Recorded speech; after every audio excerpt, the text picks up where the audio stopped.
Hello friends, how are you? Welcome to our YouTube channel Dhyan Commerce, the key of success. Please like, subscribe, share and press bell icon for notifications. Thank you. जय माताजी students. Testing of hypothesis में हमने last में test of significance of proportion of success को observe किया है। अब हमारी लार्ज सैंपल टेस्ट की ये लास्ट मेथड है, test of significance of difference between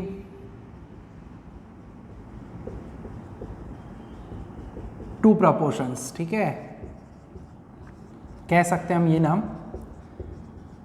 अब H0 जो है हमें पता है, जैसे कि हम सैंपल प्रोपोर्शन जैसे होते थे वैसे ही सैंपल मीन के बारे में आगे हम देख चुके हैं। उसमें हम μ1 इज इक्वल टू μ2 लिखते थे। ठीक है, तो वैसे ही यहाँ पे रहता है, मगर H0 जो है वो यहाँ पे रहेगा capital P1 is equal to capital P2। ठीक है, capital P1 and capital P2। ठीक है, H1 जो है वो डिपेंड करता है, अगर टू टेल्ड टेस्ट है तो हम लिखेंगे not equal to two tailed test में। उसके अलावा ऑप्शन में यहाँ पे वन टेल हो सकता है, it is either P1 less than P2 या हम कह सकते हैं P1 ग्रेटर देन P2। तो इसमें हम कहेंगे वन टेल्ड टेस्ट। ये शॉर्ट में समझा रहा हूँ, खाली शॉर्ट में लिख रहे हैं हम वो भी। ठीक है, तो H0 H1 के बाद हमारा मेन पार्ट रहता है। अब यहाँ पे दो पार्ट रहेंगे हमारे फॉर्मूला के भी, दो हिस्सों में हम बांटेंगे। पहला रहता है डेटा जो है इफ परसेंटेजेस, या हम सीधा कह सकते हैं प्रोपोर्शंस, प्रोबेबिलिटी कह सकते हैं, are given in the question. ठीक है, क्वेश्चन में दिया जाए तो उसे ही हम कहेंगे कैपिटल P1 कैपिटल P2। ये नीचे मैं लाइन कर रहा हूँ ताकि आपको ये कैपिटल है ये वो थोड़ा सा अंदाज़ा मिले। उसके ऊपर से हम Q1 ढूंढेंगे यानी 1 माइनस P1, Q2 ढूंढेंगे यानी 1 माइनस P2। एंड सबसे पहले हम ढूंढ लेते हैं हमारा डिफरेंस।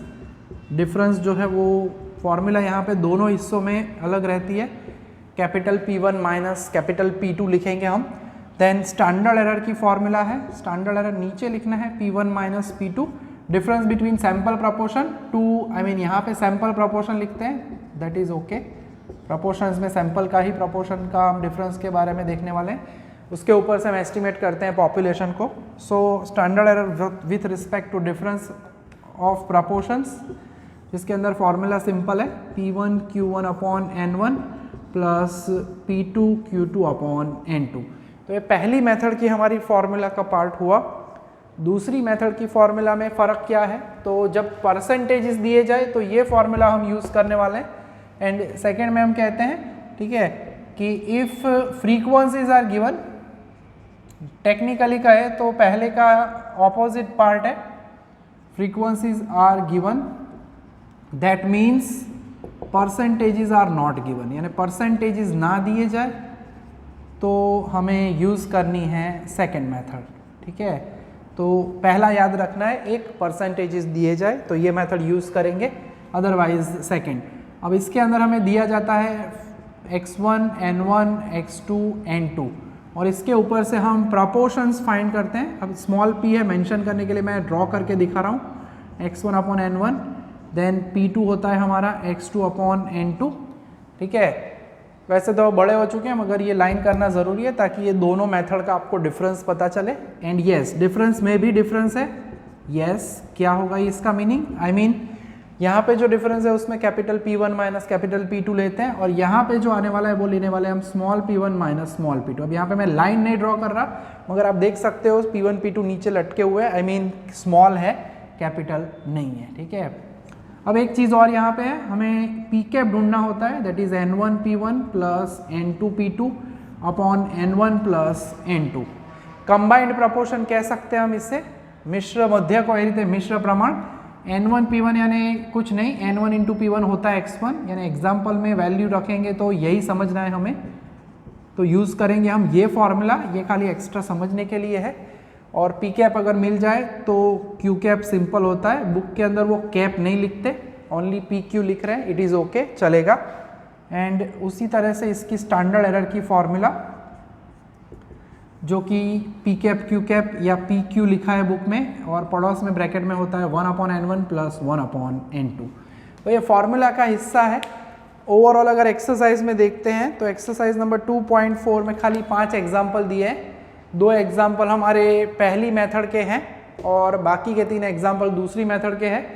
तो सबसे पहले अगर हम बात करें तो हमें पहला जो सम देखना है वो हमारी पहली मेथड का होगा, यानी कि व्हेन परसेंटेजेस आर गिवन, तब हमें क्या करना चाहिए, तो उससे रिलेटेड एग्जाम्पल अब देख रहे हैं हम।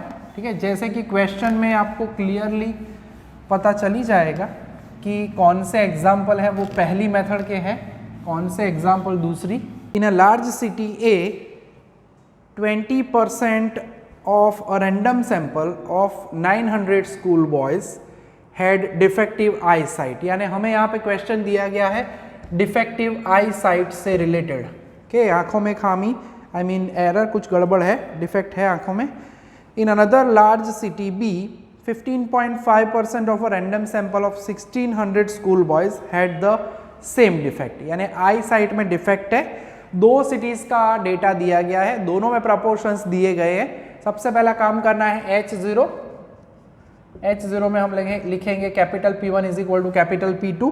अब क्या ये क्वेश्चन 1 टेल वाला है, तो आपको याद होगा मैंने बोला था पहले भी, C, ये हमें C जो है वो हेल्प करता है, C for claim and C for comparison. ठीक है, 2 C अगर कहीं पे दिखते हैं क्वेश्चन के अंदर मेंशन किया जाए तब हमें लेना होता है 1 टेल्ड टेस्ट। फिलहाल यहाँ पे आप देख सकते हो कंपैरिजन के अंदर मैंने बोला था greater than, more than, less than, heavier than, ऐसे वर्ड्स यूज किए जाए तो 1 टेल टेस्ट यूज करनी है। ठीक है, अब यहाँ पे हम क्वेश्चन में लास्ट लाइन पढ़ते हैं तो पता चल जाएगा कि क्या ये 1 टेल टेस्ट का सम है या ये 2 टेल्ड टेस्ट का सम है।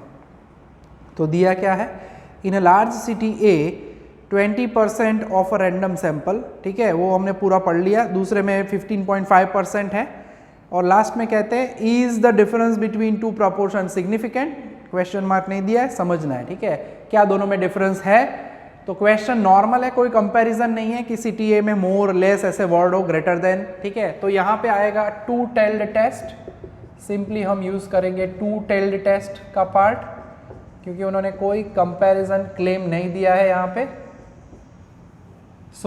अब जो डेटा है CTA के लिए हम कह रहे हैं 20% है, तो P1 लिखेंगे हम 20%, यानी 0.20 या 2 लिख सकते हो।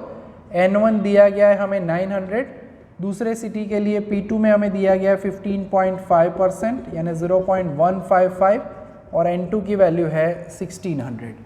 एज वी नो दैट हमें P1 के बाद Q1 की भी ज़रूरत पड़ने वाली है, तो हम सीधा ढूंढेंगे Q1 is equal to 1 minus P1, यानी कि 1 माइनस 0.20, तो Q1 हमें मिलेगा 0.80। ठीक है, P1 0.20 था, P2 जो है 0.155 है, तो उसके ऊपर से हम Q2 ढूंढेंगे 1 माइनस P2, 1 माइनस 0 पॉइंट आएगा 155, सो Q2 हमें मिलेगा 0.845। सो दोनों रेडी हो चुके हैं। अब हमें करना क्या है, अब हमें निकालना है उसका डिफरेंस। ठीक है, सो डिफरेंस होता है capital P1 minus capital P2, सो 0.20 माइनस 0.155, और अब ज़रूरत पड़ेगी हमें हमारे कैलकुलेटर G की। सो 0.20 माइनस 0.155, एंड वो मिल रहा है हमें, डिफरेंस की वैल्यू मिल रही है 0.045। ठीक है, तो डिफरेंस हमारी आंखों के सामने रेडी हो चुका है। अब जो हमें काम करना है वो रहता है हमारा स्टैंडर्ड एरर का काम। ठीक है, स्टैंडर्ड एरर हम ढूंढने वाले हैं अब। ठीक है, और उसकी फॉर्मूला हम जानते ही हैं। सो मेथड में इस टाइप के सम एग्जाम में कई बार आ चुके भी हैं पहले, खास ध्यान रखना है। 5 मेथड्स हम ऑब्जर्व कर चुके हैं। ठीक है, तो P1 Q1 and P2 Q2 value रख देते हैं हम P1 Q1 P2 Q2 की। सो P1 यानी 0.20, Q1 यानी 80 डिवाइडेड बाय 900, 0.155, 0.845 डिवाइडेड बाय 1600, तो मल्टीप्लाई करते हैं 0.20 into 0.80 divided by 900। So answer में थोड़ा डिजिट्स 0 के बाद 4 डिजिट लेने का भूलना नहीं है, 3 0 छोड़ दो, उसके बाद 4 डिजिट लेने हैं, 1777 77 है, यानी मैं 8 लिख रहा हूँ, यानी 4 डिजिट तक लिखोगे तो चलेगा, पूरे डिजिट लेने हैं तो भी मुझे टेंशन नहीं है, आप ले सकते हो। मल्टीप्लाई करो, देन डिवाइडेड बाय 1600, और वो आंसर कुछ आ रहा है, 4 जीरो है, 1 2 3 4 जीरो के बाद है 81859, ठीक है, यानी मैं ले रहा हूँ 8186। अब इन दोनों को प्लस कर देते हैं, ठीक है, सो 0.0001778 प्लस 0.00, 2 बार 4 जीरो है, 8186, और ये जो आंसर आ रहा है वो है, वैसे नहीं लिखते, सीधा स्क्वायर रूट निकालो तो भी चल जाएगा, 25966, और इसका अब निकालेंगे स्क्वायर रूट तो वो हमें मिलेगा 0.0161, पीछे 1 है तो 1 लिखते हैं तो भी चिंता नहीं है, P1 माइनस P2। तो स्टैंडर्ड एरर जो है वो भी हमारी आंखों के सामने तैयार, ठीक है। और अब हमें फाइंड करना है देयरफॉर Z कैलकुलेटेड, यानी वो होता है डिफरेंस अपॉन स्टैंडर्ड एरर, ठीक है, difference upon standard error. Difference की फॉर्मूला वैल्यू 0.045 है, दिस इज 0.0161, तो 0.045 डिवाइडेड बाय 0.10 है, ध्यान रखना है, 0.0161, और इसका आंसर मिल रहा है 2.795, 2.79 या 80 लिख सकते हो, ठीक है। बुक के अंदर आंसर कभी वेरी करता है क्योंकि वो डिजिट्स कम या ज़्यादा लेते हैं, ठीक है। अंदर यहाँ पे हमने यहाँ तक के लिए 4 डिजिट, वो कभी कभी 1 8 करके यहाँ पे 8 2 करके लिखते हैं, तो थोड़ा सा वेरिएशन वहाँ पे भी देखने को मिलता है, तो आंसर से रिलेटेड चिंता नहीं करना है। सो 2.79 आया है हमारा Z कैलकुलेटेड, एंड हम ऑब्जर्व कर चुके हैं कि ये 2 टेल्ड टेस्ट वाला एग्जाम्पल है हमारा, 2 टेल्ड टेस्ट। ये हिस्सा बहुत ही यूजफुल है, हम भी आप कहीं पे भी आगे बढ़ने वाले हो, रिसर्च करोगे, PhD करोगे या कोई भी जगह पे ज़रूरत पड़ती है ये चैप्टर की हमेशा से, ठीक है। तो तैयार करना है प्रॉपरली, खाली एग्जाम पॉइंट ऑफ व्यू से तैयारी मत करो, समझ के तैयार करने का ट्राई करो चैप्टर को, हम डिटेल में समझा ही रहे। तो लेवल ऑफ सिग्निफिकेंस नहीं दिया तो हम लेते हैं एट 5% लेवल ऑफ सिग्निफिकेंस,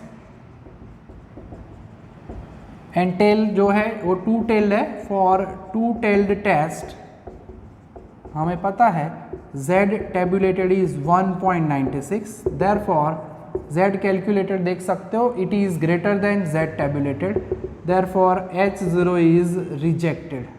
अब हमने जो assumption hypothesis लिखी है उसमें हमने क्या लिखा था, H0 P1 is equal to P2, यानी दोनों ही सिटीज़ में जिनकी आई साइट डिफेक्टिव है उनके प्रपोर्शंस हमने क्या अज्यूम किए थे, इक्वल।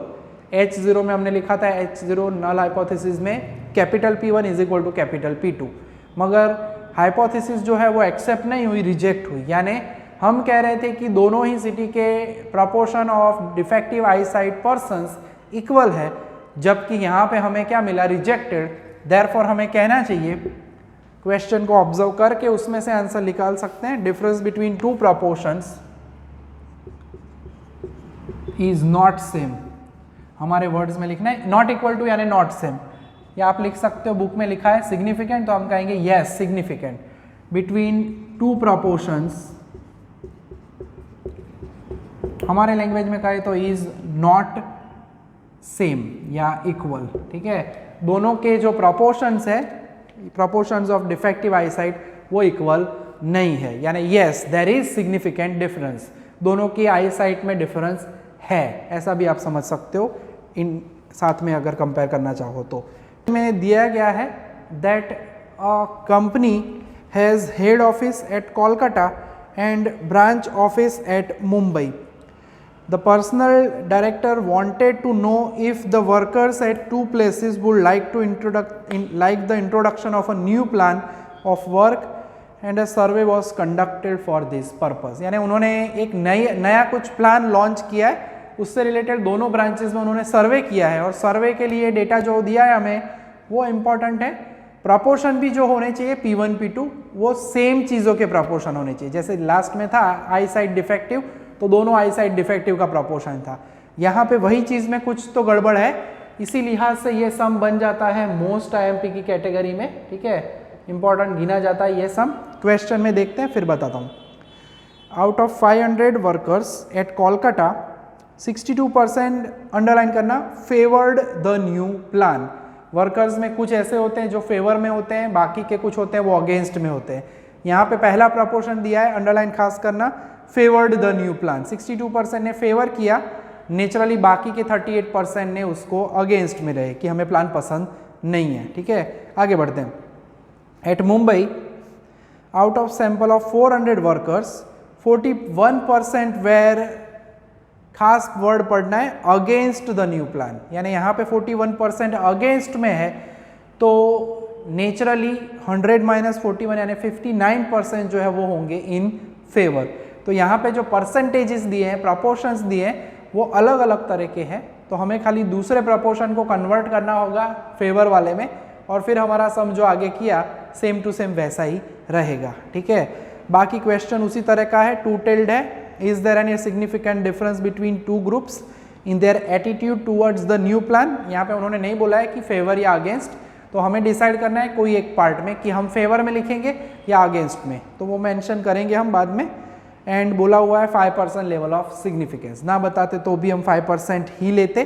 ठीक है, तो अब आगे बढ़ते हैं। सबसे पहला काम है हमारा, काम H0 में यही रहता है कि देयर इज नो डिफरेंस, ऐसा सपोज किया जाता है, एंड अगर वो एक्सेप्ट हो जाए तो बल्ले बल्ले, ना हो तो they are not equal, that means हम लिखते हैं यहाँ पे टू टेल्ड टेस्ट। ठीक है, तो अब हम कह रहे हैं यहाँ पे, जो हम कहना चाहते हैं कि इन favour of the new plan, ऐसा मेंशन कर रहे हैं, इन फेवर ऑफ न्यू प्लान। ठीक है, ये खास हम मेंशन कर रहे हैं क्योंकि हम जो क्वेश्चन कैलकुलेट करने वाले आंसर, उसमें हम फेवर में है या अगेंस्ट में, वो हमें मेंशन करना ज़रूरी है। तो पहली डिटेल तो रेडी है। ठीक है, कोलकाता के लिए उन्होंने सिंपली दिया हुआ है, यानी हम यहाँ पे मेंशन भी करेंगे for Kolkata, I mean Kolkata, किसने कोलकाता, ऐसा नहीं है यहाँ पे। सो N1 = 500 है, एंड कैपिटल P1 हम लिखने वाले हैं 62% यानी 0.62। साथ में हम Q1 भी ढूंढ लेंगे यहीं पे, Q1 = 1 - P1 यानी 1 - 0.62 यानी 0.38। ठीक है, तो वैल्यूज रेडी हो चुकी है। अब दूसरा जो मैं पूरा सेंटेंस लिखने वाला हूँ, क्योंकि उसमें से हमें ये प्रपोर्शन चेंज करना होगा। At Mumbai out of 400 samples, out of exact sentence लिखे, a sample of 400 workers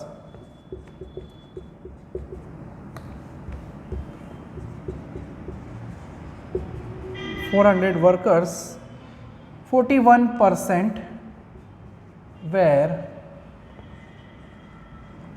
against the new plan, यानी यहीं पे कहानी का ट्विस्ट है, अगेंस्ट है, जिसे हम कन्वर्ट करेंगे, दैट इज 59%। कैसे मिला, तो 100 - 41, ये कहने की आवश्यकता नहीं होती है, फिर भी मेंशन कर रहे हैं, were in favour of the new plan. ठीक है, सो हम कह रहे हैं कि 59% फेवर में थे, सो देयरफॉर N1 होगा 400, N2 होगा 400, P2 की वैल्यू हम लिखने वाले हैं सीधा 59% यानी 0.59, और Q2 तो वैसे सीधा ही मिला हुआ है, बट हम फॉलो करते हैं कैलकुलेशन की प्रोसीजर, तो मैं दिखाना चाहता था तो लिख लिया हमने कि 1 - P2 यानी 0.41। तो अब इसके बाद जो हमारा सम है वो एकदम नॉर्मल बन चुका है, जैसे हम आगे सम करते थे वैसा ही काम अब करना है एकदम सिंपली। तो अब हम कहने वाले हैं डिफरेंस निकालना है, simple. So difference between P1 and P2, capital P1 and capital P2। So capital P1 की जो वैल्यू है वो होगी 0.62 माइनस 0.59 यानी एब्सोल्यूट डिफरेंस हमें मिल रहा है 0.03। ठीक है, डिफरेंस रेडी हो चुका है। बॉक्स ज़रूर बनाना है, जो जो इंपॉर्टेंट वैल्यूज है वहाँ पे वो हम करते आ रहे हैं कब से, FY से लेके अब तक। डिफरेंस आ चुका है। स्टैंडर्ड एरर की फॉर्मूला हमारे पास है, सो √ of P1 Q1 upon N1 plus P2 Q2 upon N2। एकदम सिंपल है, परसेंटेज दिए हो क्वेश्चन में तो P1 Q1 वाली फॉर्मूला, अदरवाइज दूसरी फॉर्मूला जो कि हम नेक्स्ट लेक्चर में देखेंगे। तो P1 की वैल्यू है 0.62, Q1 की वैल्यू है 0.38 अपॉन N1 यानी 500 था, 0.59 इंटू 0.41 डिवाइडेड बाय 400। ठीक है, तो अब वक्त आ चुका है कि कैलकुलेटर जी को लाया जाए। ठीक है, सो कैलकुलेटर जी हमें आंसर बताएंगे 0.62 इंटू 0.38 डिवाइडेड बाय 500। अब इसमें डिजिट्स फिक्स है तो जितने हैं वो पूरे लिखने हैं, और वैसे एग्जैक्टली जीरोस के बाद 4 ही डिजिट है।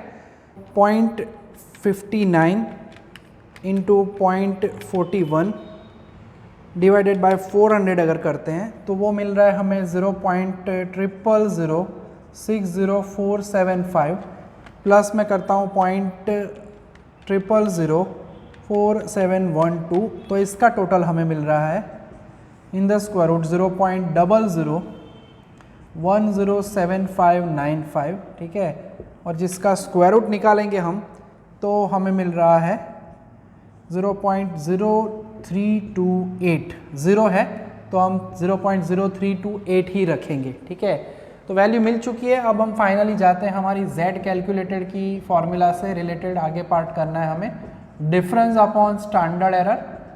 सो मेन जो पार्ट यहाँ पे इस सब में हमने देखा वो है ये कन्वर्ट करने वाला part in favour of the new plan है, इसलिए हमें ये डेटा में थोड़ा सा कन्वर्जन करना पड़ा। डिफरेंस 0.03 है और स्टैंडर्ड एरर 0.0328 लेके आए हम, आई मीन कैलकुलेशन की हमने। ठीक है, तो 0.03 डिवाइडेड बाय 0.0328 अगर करते हैं हम तो वो हमें मिल रहा है 0.9146। तो हम लिख सकते हैं 0.91, बुक में ऑलमोस्ट 0.90 दिया, इट इज़ ओके। और 5% लेवल बोला है, so at 5% level of significance for two-tailed test, again two-tailed test है, Z tabulated is 1.96 again and therefore Z calculated is greater than tabulated and therefore H0 is, सही है क्या? लिखते वक्त पहले ऑब्जर्व करो, डायरेक्टली लिखना नहीं है। ना समझ में आए तो 0.91 लिखो, 1.96 लिखो, जल्दी जल्दी में सावधानी हटी दुर्घटना घटी हो जाती है। यहाँ पे क्या आएगा, लेस देन आएगा। ठीक है, तो कभी भी गड़बड़ लगती है तो कंपेयर करो इस तरह से, देयरफॉर H0 इज एक्सेप्टेड। ठीक है, एंड देयरफॉर प्रोपोर्शंस जो है वो दोनों क्या है, सेम, यानी two proportions are equal. Short में लिखना है तो हम लिख सकते हैं टू प्रोपोर्शंस आर इक्वल। ठीक है, सो ये हुआ हमारा पहली ये मेथड का एग्जाम्पल जिसके खाली 2 ही सम किए हैं मगर दोनों के दोनों एकदम जोरदार है। ठीक है, दूसरा सम तो मैंने कहा जैसे कि ये प्रोपोर्शन का पार्ट चेंज करना होता है, इस वजह से ज़्यादा इंपॉर्टेंट है। आज के लेक्चर में यहाँ तक का काम रखने वाले हैं। जय माता जी, थैंक यू।